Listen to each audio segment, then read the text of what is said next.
ڕات بەرامبەر ئەنجامدانی ڕێفراندۆم چییە؟ ئایا لەگەڵ سەربەخۆیی کوردستان دایت؟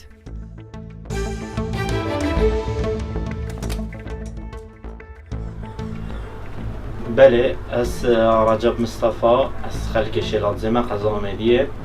مدوید اجی سرنجو تبینی خوراب گینم سبارتی رفراندوم هرما کردستان 25 نه کراستی اب بریار کاغل کا باج بو سرکردن کرد بگ و جویان و بریار خدای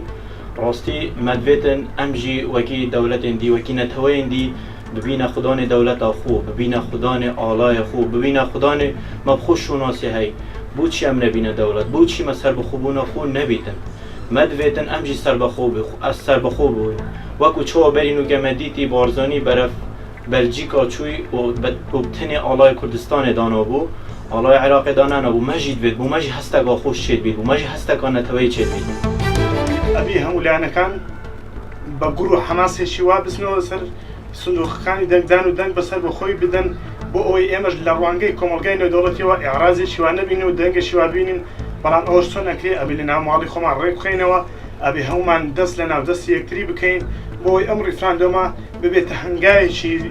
یەکجار زۆر پۆزتیڤ بۆ سەربەخۆیش ئەمانجی هەموو تاکێکی ئەم وڵاتەیە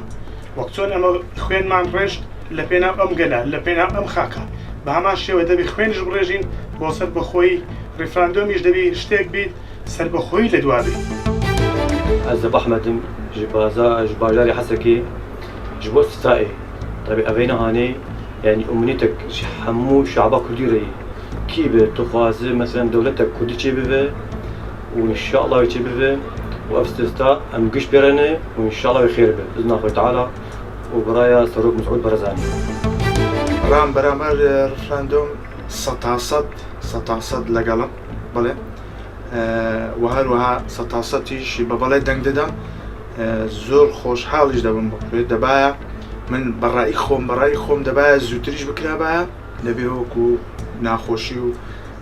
عەزاب ببینی و هەموو ناخۆشیەکیش 100% خۆشی لە دواوە دێ بەڵێ لەگەڵ سەربەخۆی کوردستانم 100% بە هەر دەپەنجەی دەستی شەم مۆر دەکەم بۆ سەربەخۆی کوردستان بژی کورد بژی کوردستان.